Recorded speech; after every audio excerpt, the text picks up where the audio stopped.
for cost accountants are good. I request you all to join. Thank you. Thank you once and all.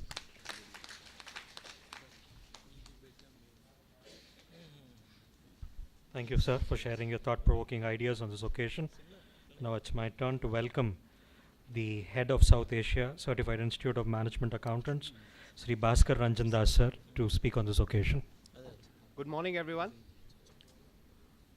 I must thank the Honorable Vice Chancellor, our honored chief guest, respected faculty, and students and friends here in this auditorium.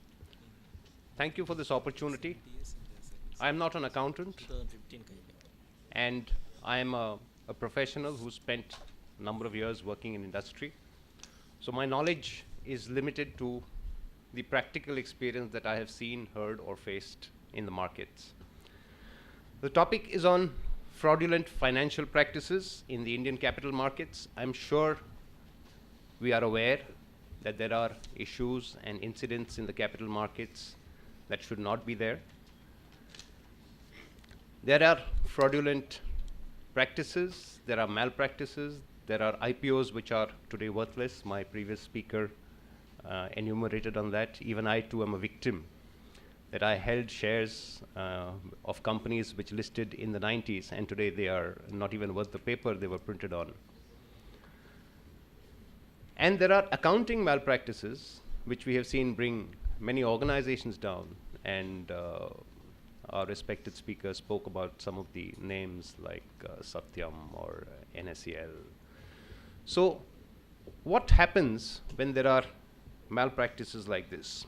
It's that the accounting profession gets a bad name.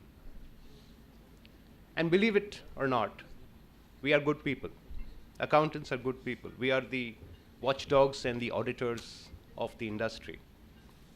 And for a handful of us who are doing fraudulent malpractices, the profession is getting a bad name.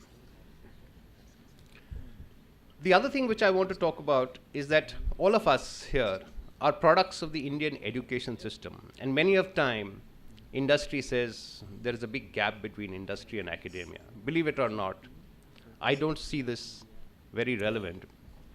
The Indian education system is fine.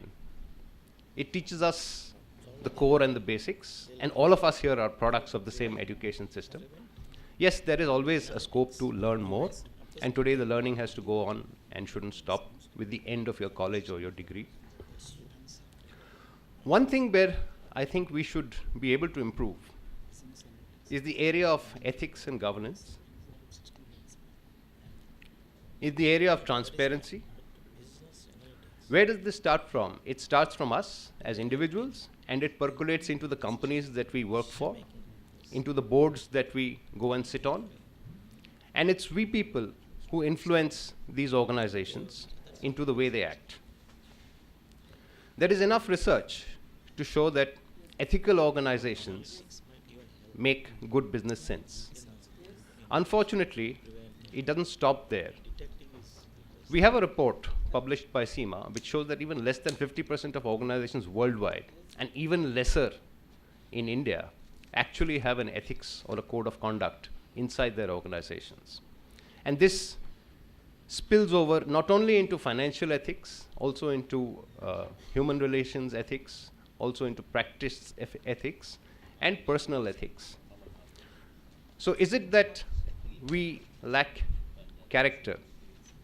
Character is something which is what you are when nobody is watching you. We have to demonstrate our character, both in our personal lives and in our professional lives. And this is where organizations have started waking up and realizing that CEOs, professional CEOs, when they are not family CEOs, they are targeted and goaled very differently for the short term. They earn big bonuses when their company makes a huge profit in a particular year. And there is research going on right now to see whether this is actually helping an organization or it's detrimental to an organization's growth. After all, for all of us, whether we like it or not, it's measurement which drives behavior. How you measure me will define how I choose to behave.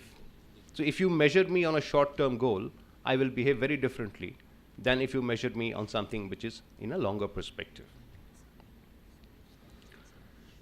In 2009, after the financial crisis, the American Institute of Chartered Accountants approached us as in CIMA, the Chartered Institute of Management Accountants UK.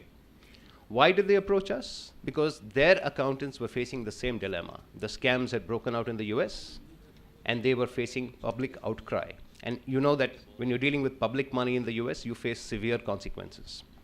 They approached us for a simple reason, because CIMA is the world of management accounting. So where financial accounting stops, management accounting begins. And what is this that management accountants do? Management accountants look at the financial figures.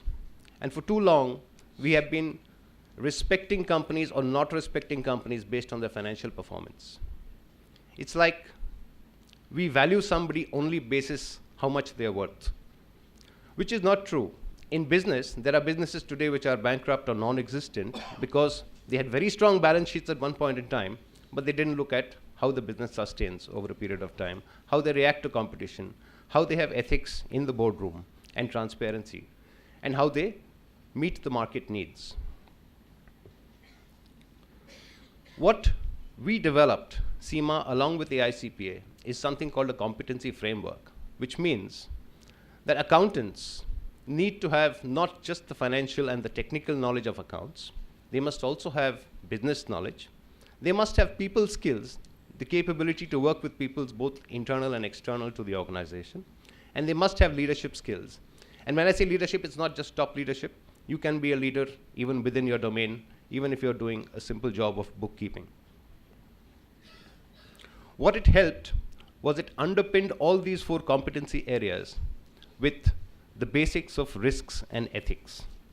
And what it helped is it helps businesses de-risk themselves from business risk, from people risk, from reputational risk, which is the largest risk, because once your reputation goes, I think your business will no longer exist for a very long time.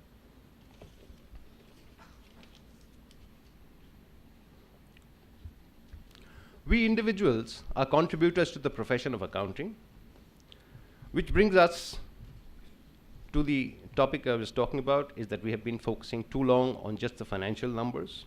It's time to look beyond. And for that, there is a framework which is available, not from CIMA, not from the Chartered Accountants body, but from an international organization called IIRC, which talks about integrated reporting.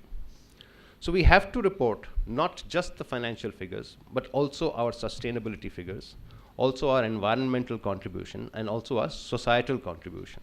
Because end of the day, it's based on ethics, environment, and society. And if you look at the triple bottom line, then organizations today are not just talking about profits, they're also talking about people and the planet.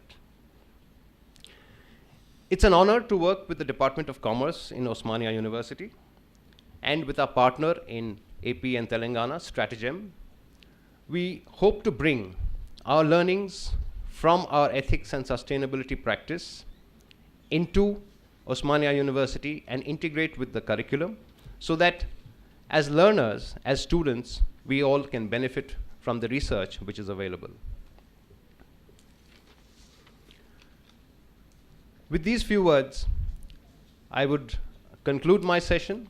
If there is interest, please do visit our website and you can download the reports that I was talking about on ethics and sustainability and how ethics, good ethics, means good business. Thank you very much.